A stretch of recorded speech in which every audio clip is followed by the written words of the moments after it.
大家好，欢迎收看今天的面具人。今天是2021年的4月8号，星期四。哎呀，今天要讲的这个话题，这面具人我还没开始讲呢，都已经开始伤心了呀。为啥呢？来看今天的标题啊，监控加强，货车司机因北斗掉线被警察逼死，13岁的女孩被习近平放话了，提高房产税收入，新增财产税征收，墓地收费追缴是大头，割韭菜不论生死。观众朋友们，听到没有？感觉一下，现在的人呀，怎么就那么的惨呢？那今天要讲的这些事情，基本上都是与钱和道德有关的事情，每个人都逃不掉。共产党现在是要想尽一切办法收钱呀。老百姓现在是生活的方方面面都要被割韭菜、被抢钱。那这些统治者为了抢钱，把人家逼死，把人家的祖坟刨了，包括当官的还把这个13岁的女孩给了的事情啊！我操，这种没有道德底线的事儿都能干得出来？同样的，这些底层其实他们也没什么道德底线。你看，祖坟被刨了，亲妈被弄了，依然没有任何意见，甚至有些人呢还想要继续舔达官显贵们的屁眼儿，妄图有朝一日被提携一把，飞上枝头。道德底线，那这个玩意儿究竟是啥呀？有什么用呢？道德底线是怎么产生的呢？这个话题是咱们今天心理学环节中要讲的重点，那这块放在节目的后半部分讲。好了，先来讲新闻啊，就是河北的一个司机大叔出事儿了。生活不易，多少人被现实打败。很多时候呢，当人们面对无法改变的现实的时候，只想一死了之。我相信很多人都会多多少少的有过这种冲动。近日呢，河北一名货车司机因为被当地的交通执法人员处罚而服毒自杀。这个事儿呀，一时激起千层浪。司机的死也让大家关注起了运输行业，也讨论起了当地的交通执法人员的执法尺度。在2021年4月5日下午，51岁的货车司机金某在唐山市丰润区的超限站被抓。当地的交通运输局的运证执法人员认为，金某的货车司机北斗系统掉线，需要罚款2000元并扣押车辆。金某认为，这个北斗系统的掉线，司机怎么能随时知道呢？这个有可能是系统故障，有可能是产品质量的问题，不应该全都怪到我的头上，应该是软件开发商的问题，怎么就能全算到我这个开车的人的头上呢？我又不是说24小时去监控这个玩意儿，我也不懂这个玩意儿。于是呢，这个司机就觉得自己被冤枉了，于是就想不通了，他就决定用自己的死来诉说自己的冤屈，以此来唤醒大家对该事件的关注。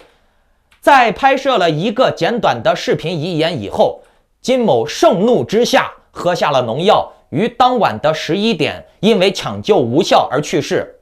来，你们看他的遗言的视频，顺便给大家放几个货车司机的现实生活状态啊，太艰难了。你好，我这怎么处理啊？我这个掉线儿，能照顾。不带事儿，罚款2000。弟兄们，兄弟爷们，走了我，这是我的最后一面啊！我们跑江苏，江苏回来，你看吧，给个5、6千块钱，你光过路费就要3000块钱，油钱在2000多，你说你剩什么钱？这是事实啊！你可以这个都在跑，这个都有啊，是不是？现在就是赔钱，你赔钱，你像这没办法，你也得跑呀。回城现在不赔钱就是好的，挣个300-400，你想吧，弄这么大车挣300-400块钱，连工资也不够，是不是？现在停吧停不起，不跑吧不行，不跑赔的更多。小挣点但是也得跑，先顾住啊。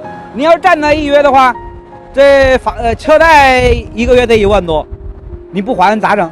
是不停不起，跑就跑呗，慢不挣钱，但是顾本呗。能跑地道的就不走高速，省点是点呗。看完了吧？本来呢，这个事件是应该引起当地部门的重视的，可谁知道呢？才仅仅过了1天，网上又出现了另外一起司机因为北斗掉线而被丰润区执法人员罚款的事件。那由此看来呢，金某的事件并不是偶然，当地对北斗掉线的处罚已经成为了常态。我们先分析一下，因为北斗掉线而处罚司机是否合理？反正面具人，我个人认为是不太合理的，因为这个北斗的掉线，你得分2个方面去看，一个是人为故意破坏让它掉线的，另外一个呢就是产品质量问题自动掉线的。你说如果是个人蓄意破坏的话，行，你罚他钱，你扣他车没问题。那如果说是因为产品质量的问题他掉线呢，你就不能怪到人家司机头上了，对不对？那国家现在规定了，国内的货车都是需要强制安装北斗系统的，并且呢是要求不得掉线的。之前呢全部的车是装 GPS， 现在呢全部都换成北斗了。哎呀，说到这儿，面具人我才发现啊，等于说国内的汽车定位导航都已经不用 GPS 了。至少从这个文章来看啊，货车都是不用 GPS 了，都是用北斗了嘛。大货车都已经强制用北斗导航定位了，你们看到没有？哎呀，你看看这共产党的办事效率高不高？那为什么要用北斗替换 GPS 呢？有几个重要的点啊。首先呢，就是 GPS 是美国技术，版权是在美国，不在中国。中国要用这种技术，受到的掣肘就很多，比如更新、升级换代、维护软件、硬件方面的技术啊，都要受美国控制，很不方便。其次呀，就是 GPS 这个技术满足不了共产党的需求了。GPS 为什么满足不了共产党的需求呢？那面具人在这里给大家普及一下啊，针对 GPS 和北斗的异同，面具人主要总结了3个点。第一呢，就是使用信号的不同，北斗使用的是3频信号， GPS 使用的是双频信号。3频信号可以更好的消除高阶电离层的延迟影响，提高定位的精确性、可靠性，增强数据处理的能力。北斗是全球第一个提供3频信号服务的卫星导航系统。第二呢，是原定位不同，北斗1代是有原定位的，北斗2代呢使用的是无线定位，和 GPS 一样，但是保留了1代原有的原定位。那什么是原定位呢？就是接收机需要自己发射信息与卫星通信，而无原定位则不需要。那这就意味着，哪怕观测条件非常差，比如在山区里面啊、山谷里面偏远的地方，那也是能知道大概的位置的。这种状况呢，就对紧急的情况特别有用。第三呢，通信服务功能不同。短报文通信服务，这个是中国卫星导航的原创功能，并且呢是非常实用的。2018年汶川地震的时候，震区唯一的通信方式就是用北斗1代，可以进行短文的传送。那这个特色功能呢，毫不意外的在2代中也保留了下来。也就是说，北斗不但能知道我们在哪儿，还能让别人知道你在哪儿，还能用短文进行沟通，有利于求救。不管是为了监控还是为了安全起见啊，为了防止撞车呀、迷路呀，反正呢国家规定是强制要装北斗系统的。根据交通运输部道路货物运输以及战场管理规定第64条的规定，违反本规定的有下列行为之一的，由县级以上的道路运输管理机构负责勒令限期整改，整改不合格的予以通报。一、没有按照国家有关规定在货运车辆上面安装符合标准的具有行驶记录功能的卫星定位装置的，要罚款，要扣车，要限期勒令整改。以前呢是 GPS， 现在呢更新成了北斗了，并且呢都是强制安装啊。第二呢，就是大型物件运输车辆不按规定悬挂标明运输标志的，还有呢就是车辆需要按照国家的有关规定安装卫星装置，否则呢，执法机构就可以勒令限期整改，不合格的予以通报。但是有一个细节，那就是根据《道路运输车辆动态监督管理办法》的规定，破坏卫星定位装置以及恶意人为干扰、屏蔽卫星定位装置信号的，由县级以上的道路运输管理机构负责勒令整改，并且呢，处以2000元以上5000元以下的罚款。看，这中间说的是没有安装或者是人为蓄意破坏北斗装置的，处以2000元以上5000元以下的罚款。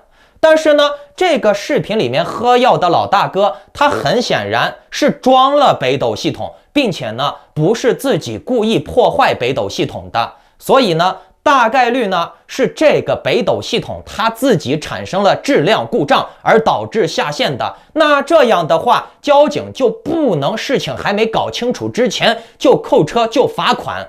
交警这个时候呢，最多能做的就是留个记录，给个黄牌什么的，然后呢送去检验检查，检查完毕了以后再拿出证据再做决断，对不对？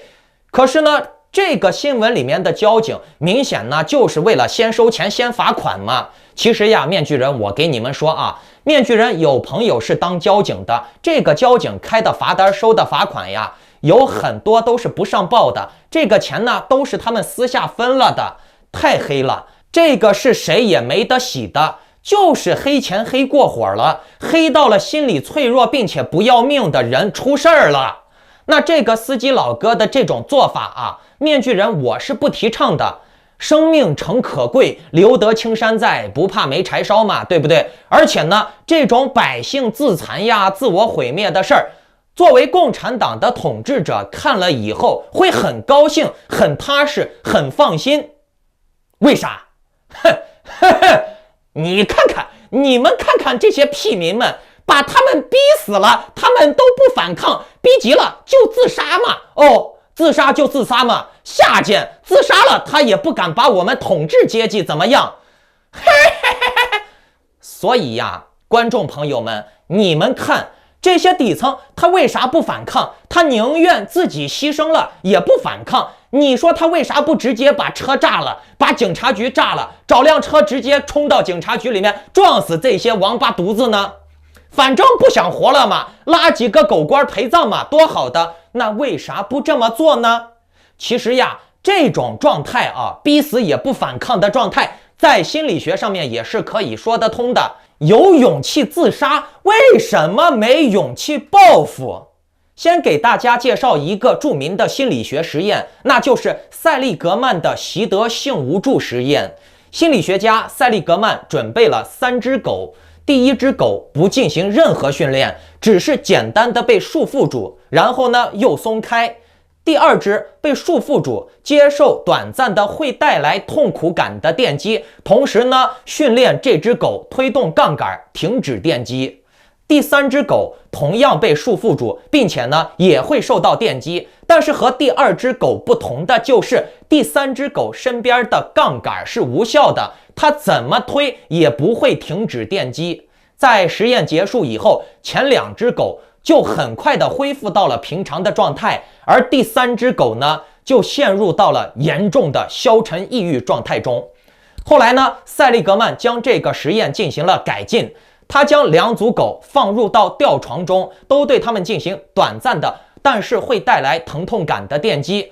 第1组狗就可以通过碰触按钮来停止电击，而第2组的狗呢，依然需要面对一个没有任何作用的按钮。此后呢，塞利格曼把这2组狗都放到了一个小房间里面，用栅栏围住它们。当房间的地板通电对狗造成电击痛苦以后，第1组的狗很快呢就蹦过栏杆逃出了电击范围，而第2组狗呢，尽管能够看到第1组狗成功逃脱，但是呢它依然只会躺在原地被动忍受电击的痛苦而不反抗。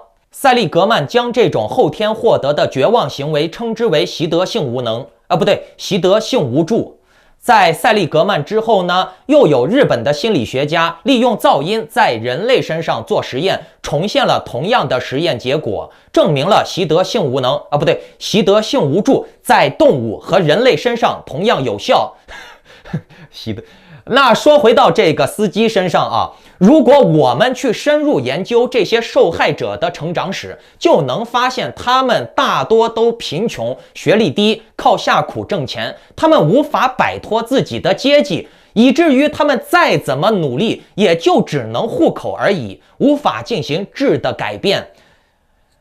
这种司机呀、下苦人，其实和那些无法停止电击的狗是一样的。他们在过去的经历中，从未获得过可以摆脱现状的经验。而比受到电击的狗更糟糕的是，在过去的经验里，他们所面对的加害者往往在年龄、体格、人际关系等等很多方面都具有压倒性的优势。比如这个交警，那这种巨大的落差会令他们在受到侵害的同时，更加受到精神或者肉体经济方面的威胁，因而呢，令他们陷入到既无法求助也无法摆脱伤害的境地。受到这样的折磨，久而久之了呢，这些受害者就形成了习得性无助的心理状态。习得性无助啊，不是习得性无能。那在习得性无助的状态下，即使要受害者摆脱加害人，都会成为一件不可能的任务，更不用说向加害者进行报复了。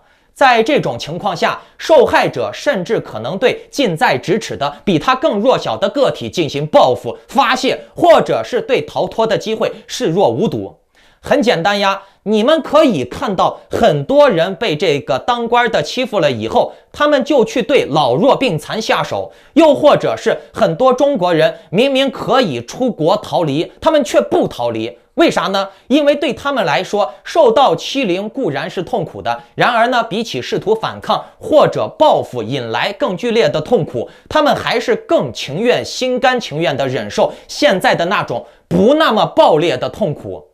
或者是逃离到国外，他们认为还不如现在好呢。或者是因为外地又没朋友，外国又没朋友，说不定以后会更苦，还不如现在好。早安，打工人，打工人，打工魂，打工都是人上人。我们要悄悄的打工，然后惊艳所有人。心中要有信念，没有困难的工作，只有勇敢的打工人。点了外卖还没来吗？没事儿，要做铁打的打工人。靠别人是公主，靠里基瓦是日本人，靠北了是台湾人，靠娘娘是河南人，靠自己才是光荣的打工人。累吗？累就对了。舒服是留给有钱人的，冷吗？冷就对了。温暖是留给开小轿车的人的，千万不能迟到，因为迟到扣钱。不要擦干你的泪水，因为这样骑电动车很危险。举起你的拳头，对着空气挥一拳。为了干这个世界，不拼爹，不拼鸟，不拼工作，不拼钱，我们打工人只拼命。努力吧，打工人！只要我足够努力，老板就一定能过上更好的生活。加油吧，打工人！只要我足够的加油，人类一定会走向更美好的未来。雄起吧，打工人！只要打工人雄起，明日太阳将会不复存在，而东方闪耀着的那耀眼的光芒，是打工人努力的模样。早安，打工人！关注吧，打工人！因此呢，指望已经处于习得性无能状态的人习得性无助状态的人自己突然开悟，基本上是不现实的。那至于这次国家大肆报道这类事儿啊，其实呀，背后还有更大的阴谋呢。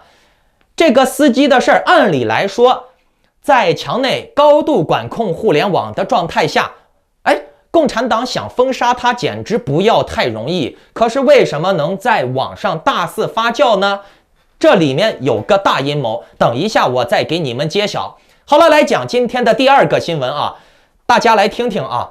健全以所得税、财产税为主体的直接税体系逐步提高其占税收收入的比重，有效发挥直接税筹集财政收入、调节收入分配和稳定宏观经济的作用，夯实社会治理的基础。要进一步的完善综合与分类相结合的个人所得税制度，积极稳妥的推进房地产税立法和改革。听完了吧？这是要加大房产税的征收力度了，对不对？别急，这里面还掺进去了一粒沙子呢，你们再仔细听一下。健全以所得税、财产税为主体的直接税体系健全以所得税、财产税为主体的。听到了没？财产税。面具人告诉你们啊，我去年预言的什么城市建设税也要收了，很快呢就会出台什么空气治理税、水利净化税，等电动车出来以后再收什么电力税、清洁能源税，反正以后有数字货币嘛，对不对？共产党想收税，直接键盘一敲，数字人民币就收上来了，然后呢键盘一敲，数字人民币又发下去了。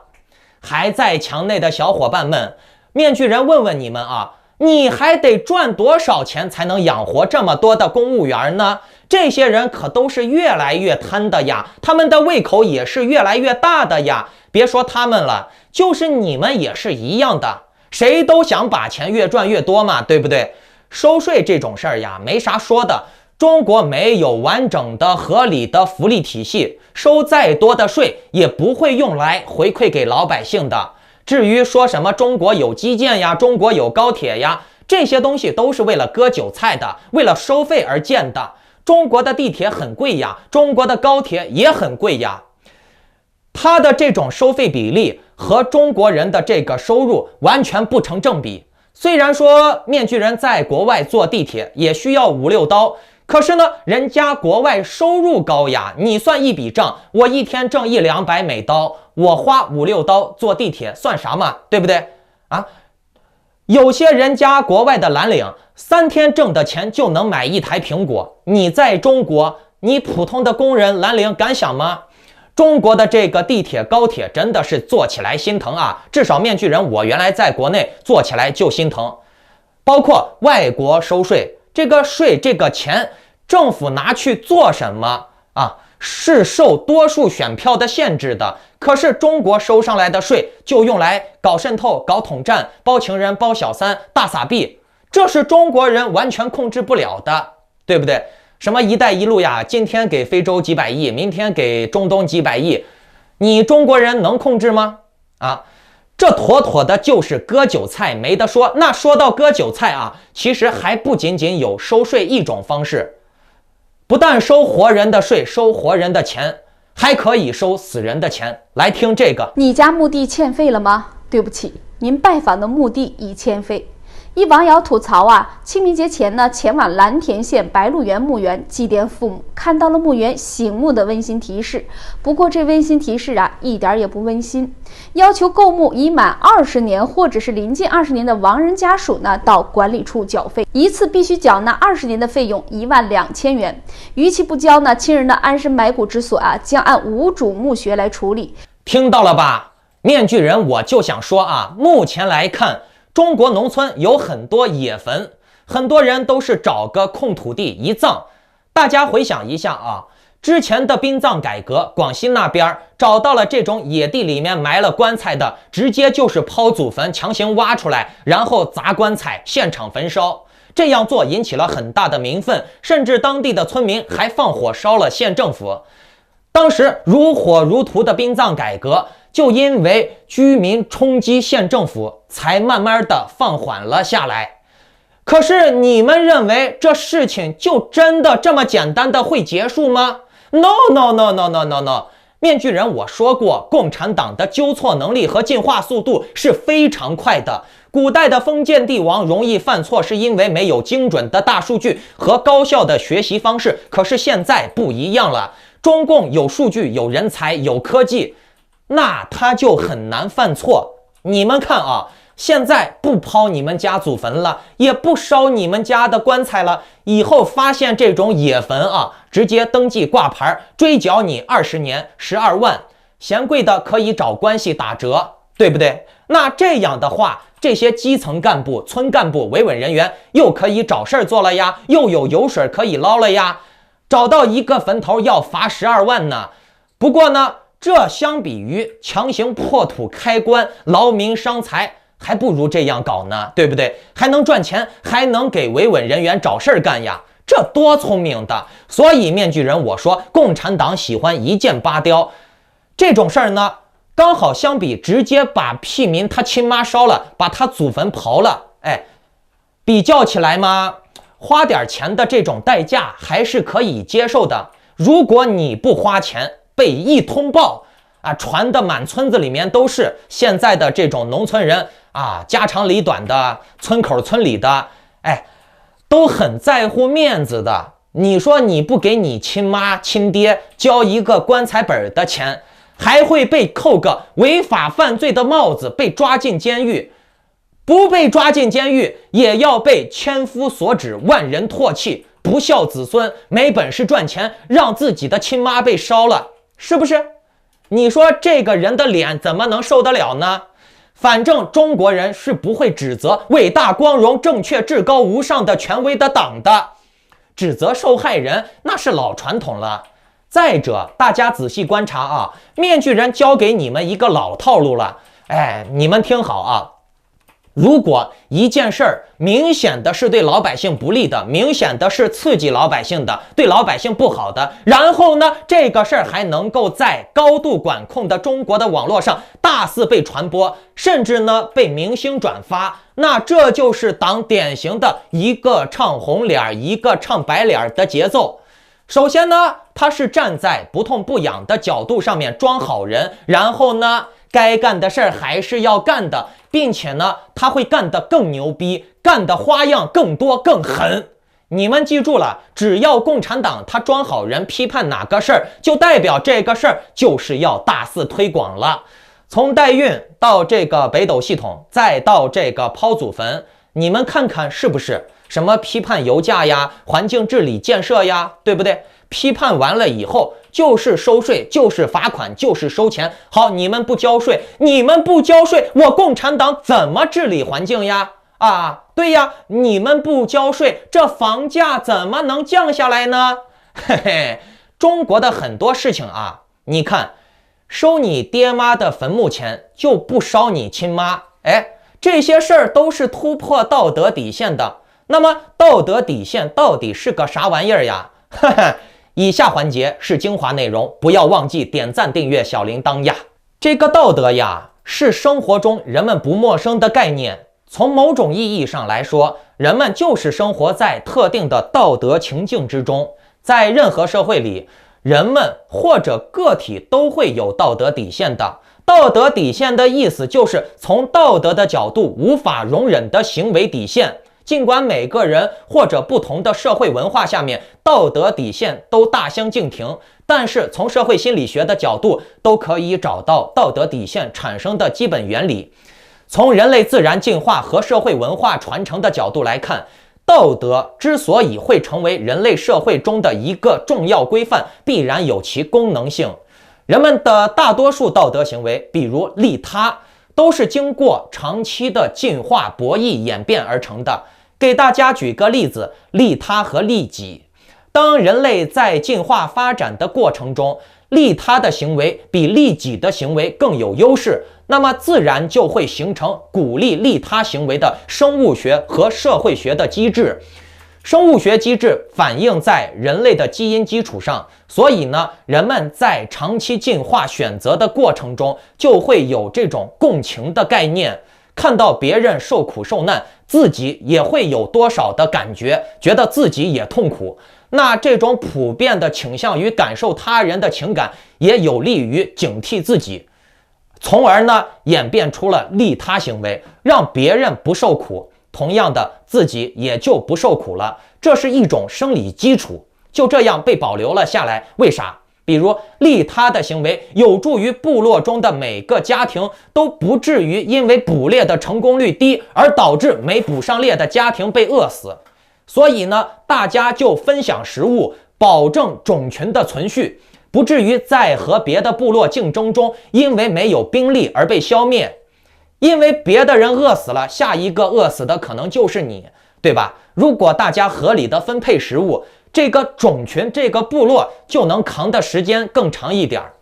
再比如呢，要优先喂养小孩，这个小孩他是种群存续的根本呀，所以呢，自然进化的历程就使利他行为比利己行为更能够得到人类群体的赞同和认同。渐渐的就形成了群体性的行为，形成了道德认同，甚至形成规矩立法。可以说，全世界的人类社会都是以利他为基础的，这就是社会性。社会性越高的人群越利他，比如瑞典、挪威、芬兰、冰岛。社会性越差的国家越利己，人民的思维也就越原始，比如朝鲜、古巴、中国，甚至美国的有些地方。你不要说中国是社会国家，中国更像是那种原始部落国家啊，太原始了，原始部落还人吃人呢，懂了没？啊！但是呢，只要存在社会属性，多多少少都是会存在利他的属性的。人是做不到纯粹彻底的利己的，能做到的话，社会就不存在了，统治者也就不存在了。所以呢，统治者还是需要弘扬什么传统美德呀、道德呀，弘扬什么互助友爱的精神呀。你不管他怎么曲解，但是呢，统治者都是希望底层能够为至少给这个政权奉献的，立这个政权的他的。所以呢，接下来咱们还要往深度的去探讨。我再给大家解释一下比如这个性解放这也是文化的特异性，这个比刚才的那个生存的特异性、基因的传承还要牛逼。性解放的这种道德差距一方面来自于族群所属的生存环境，另外一方面呢，则来自于早期对自然和社会现象的迷信诠释。比如越是资讯发达的社会，相比于资讯匮乏和落后的社会他们对性解放更加宽容，因为有更多的资讯和娱乐方式，给了人们除了伴侣以外的更多的心灵寄托，还有娱乐方式，让人们更加想得开一些。比如日本你看很多日本宅男你让他去找女朋友，他都不找。他宁愿搞个什么数码呀、AI 呀、电子女友，真的，日本有很多这玩意儿，甚至还有那个电子找小姐，进去以后就是机器人小姐。但是保守社会没这种东西保守落后的社会，甚至连面纱都不能摘，女人是不可再生的资源。其实你看很多穆斯林呀、印度人呀，他们到了英国、美国，经过1、2代人以后，也就不怎么遵循老传统道德了。包括中国的回民，他们在汉人社会里面混久了以后，酒照喝，猪肉照样吃呀，还被人叫假回民。你看这种摘面纱呀、喝酒呀、吃猪肉呀，这种行为要是放在他们原本的生存环境里面，那就是大逆不道的，突破社会道德底线的。可是当他们到了新的社会环境、不同的道德体系之下的话，他们就会随着新的社会道德规则的改变而改变。干啥呀？别人几个朋友叫你一起唱歌、蹦迪、喝酒、助兴，你不喝，下次人家就不跟你玩了，对不对？满大街的人，人家头发染成绿的、红的、黄的、白的，五颜六色的，就你戴面纱、戴头巾不能化妆，时间长了，你自己都觉得怪，你自己都不好意思戴了，对不对？更别说第2代、第3代就出生在这种环境的人，是不是？因此呢，特定时代的特定社会环境的道德底线是不同的，实际上呢，也反映的就是2方面特质：统治需要和生存需要。越是牛逼的人，道德对他来说就越是统治需要；越是傻逼的人的道德，越是因为生存需要而要求出来的。所以呢，我们可以看到全世界的女性都比男性善变。女性到了新环境更容易产生变化，更容易抛弃过去。为什么？主要是因为全世界的道德体系都是针对女性的，都是压制女性的。女性在她原有的道德体系中受益是低于男性的。比如中国的什么裹小脚，中东的戴面纱不让女人看别人，还有些地方不能女的露大腿，对不对？女的不能干这个，女的不能干那个，什么好男不跟女斗，女的怎么不能跟男的斗了？你女的就能打拳，男的就不能打拳吗？不对，你男的就能打拳，女的就不能打拳吗？你男的能干的事儿，女的就不能干吗？什么叫做唯女子与小人难养也？就是这个女的太麻烦了。啊，怎么养嘛？养不好。所以呢，正是因为女性在她们原本的道德体系中受益非常低，她就不依赖这个道德体系，所以女性就比男性善变，男性更加容易表现出固执的心理特征，也正是因为男性处于实力的位置。我们仔细看啊，这种家庭主妇型的女人与那种在商业场上拼搏的女人，她的思维行为习惯还是不一样，知道吗？商场中的女人善变，家庭主妇的女人她不善变，她就觉得哎呀，在家里面躺着，老公挣钱，我干啥都行，对不对？大家仔细观察一下啊，小粉红中女性的比例较多，为啥？嘿，我再告诉你们，反共的女性的比例也是占多数，哈哈，想不通了吧？为啥啊？面具人，我告诉你啊，小粉红女性的比例较多，反共的女性的比例也较多。你们看郭文贵的团队里面啊，那些有名的人，男的比女的少，这恰恰反映出了人逐利的本性，女人逐利的欲望远大于男性。为啥？还是我刚才说的，男人在他生下来就处于被满足的要求所在啊，男人是实力阶层，女人呢，处处被瞧不起啊，处处这不能干那不能干，女人她能得到的非常少，所以她想得到的就非常多。男人因为得到的很多，所以呢，他追求更多的欲望就低。我们观察啊，至少在中国，你们看啊，崇洋媚外的是女的多，追星的是女的多，骗人的是女的多，搞传销的还是女的多，搞歪门邪道的又是女的多，买国外品牌的还是女的多，看美剧韩剧的还是女的多，买玩具的也是女的多，玩游戏肯花钱的还是女的多。腾讯的消费用户比例，女性占67%。你看这男的看起来爱玩游戏，可是敢给游戏消费的还是女的多。面具人的会员也是女的多。社会消费的导向也是由女人占据绝对的主导地位。美国的自由女神，她居然是女的。无论如何，从各种角度去看，女性永远都是走在时尚的最前沿呀，女性永远都是冲锋队呀。你们记住了，道德的保守程度与资源的匮乏程度成正比，越是资源匮乏的地区，越是资源匮乏的时代，人类社会会更多的表现出保守的倾向。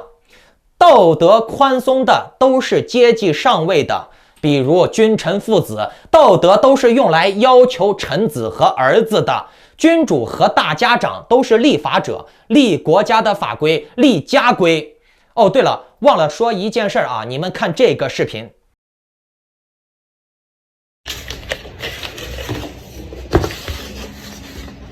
我叫安妍，今年13岁，我的生日证号是371102208011407767，家庭住址是山东省日照市东港区河山镇屯岭村。在3月25号被潘超邀约去吃饭，强迫我喝酒，恐吓我和一名40左右岁的男人发生性关系，又恐吓我和我的家人不让我们声张这件事。因为不同意私了，我受到家里人的暴打，求转发，求帮助。安妍在此谢过大家了。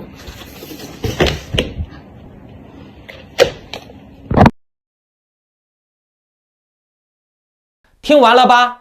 哎，发生这种事儿，无论如何，我们都应该对受害者表示关怀，并且呢，为受害者发声，谴责施害人，谴责犯罪嫌疑人。这个视频里面的女的，她说了，她仅仅只有13岁，然后呢，她就被怎么样了，了。哎，你们懂的。首先呢，面具人，我站在专业媒体人的角度上面来告诉你们一个秘密，那就是其实呀，在墙内做媒体的公司和个人全部都是被喝过茶的，只要你是做这一行的，都要被喝茶，并且呢，要定期的培训做汇报，了解最新的舆情，要知道什么能发，什么不能发，什么能转发，什么不能转发，都是要做功课的，都是被监控的。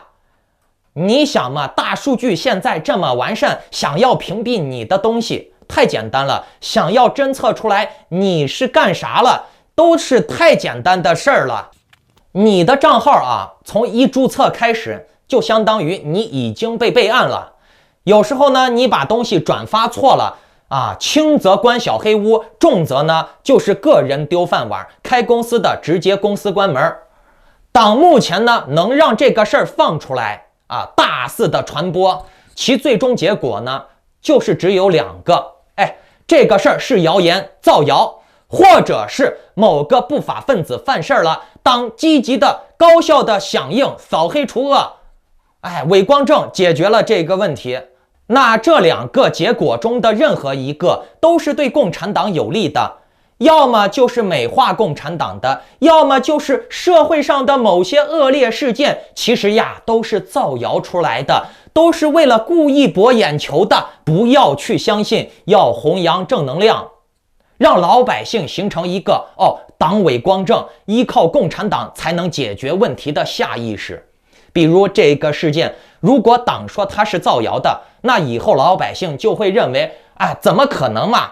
中国现在这么的国泰民安的，出现这种事情不可能，都是这些不法分子造谣骗捐。如果说这个事情是真的那共产党很快的打黑除恶解决了，共产党扫除黑恶势力的效率太高了，对不对？这个事儿真假好坏都是共产党来定义的，共产党掌握社会道德尺度的定义权利，社会黑白的定义权利，真假的定义权利。党说好的那就是好的，党说坏的那就是坏的，个人必须服从集体党的意志。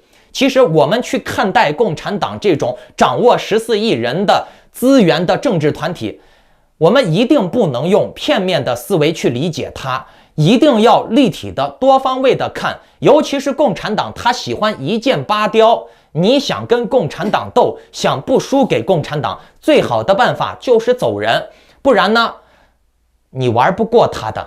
最好的办法就是不对共产党抱有丝毫的希望，不给他贡献韭菜，你就已经赢了他了。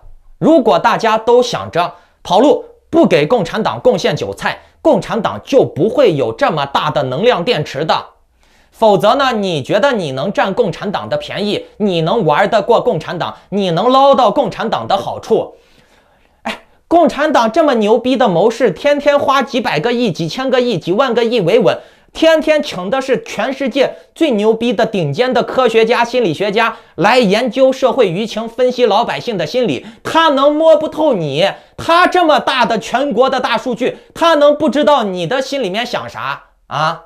面具人告诉大家不要抱有侥幸，知道吗？共产党它会越来越强，越来越完善，以后想跑就越来越难了。因为共产党它有大数据，什么机票呀、户籍史呀、派出所呀、签证局呀、这个户口局呀，一查就能查出来多少个人坐飞机走了，多少个人办护照走了，知道吗？所以呀，早做打算。面具人，我再告诉你们一个事儿那就是保守和道德其实是相关联的，并且呢，保守道德对聪明人和阶级上位更好。它像是一把绳子，一个鞭子，能捆住别人。阶级上位和聪明的人把道德、把保守当作工具和鞭子，阶级下位的无脑而笨蛋，他们把保守、把道德当作为生存工具。从认知心理学的角度上来说，保守有助于人类节省有限的认知资源，以应对更重要的挑战和任务。聪明人获得资源，统领笨蛋干活，笨蛋不用动脑子，干活就有饭吃。聪明人负责大方向，集中力量办大事儿，来把这个群体掌控得更好。然后呢，他从这个群体当中吸取能量，获得利益。这样呢，整个族群都能存续。我们来看为什么中国古代人的道德水准高？那是因为古代人的资讯匮乏，他们照本宣科才能获得资源，没有什么电视机呀、微信呀、抖音呀，对不对？可是现时代资讯高度发达，人们见到别人过得更好、有钱，天天上网看别人炫富、开法拉利，渐渐的就会发现道德是个啥呀？对吧？人家天天搂美女、包小三儿、出国，哎，我们这些韭菜啊，勤勤恳恳的讲道德，干来干去就是没钱。这些骗子、奸商、贪官，一个比一个有钱哦。道德就是骗傻子的。就是为了让老实人听话的那些当官的、养小三儿的、奸商，哪个讲道德？于是呢，大家就都明白了。哎呀，想要成功就是不能讲道德。于是呢，不讲道德的人当中，就有很大一部分就成功了。于是呢，不讲道德就成为了这个社会的道德底线。又因为不讲道德的人都知道不讲道德的套路太黑暗，自己想起来都害怕，万一这闪电五连鞭打到自己身上，可就不好受了。于是乎，这些不讲道德的人就会制定更完善的道德体系，去让别人讲道德。小伙子，你要讲道德。这样做还不保险的话，那就加上监控、大数据、数字人民币，谁敢不讲道德，就闪电五连鞭，鞭死他丫的！这就是中国的历史，以后的中国人会越来越讲道德的，也就仅仅是讲道德而已，哈哈。那好，如果大家看完今天的节目喜欢的话，就请不要忘记点击屏幕下方的点赞、订阅、小铃铛。如果认为咱们的节目的内容能够帮助到更多的人的话，就请不要忘记点击转发，让更多的人加入我们，一起提高智商。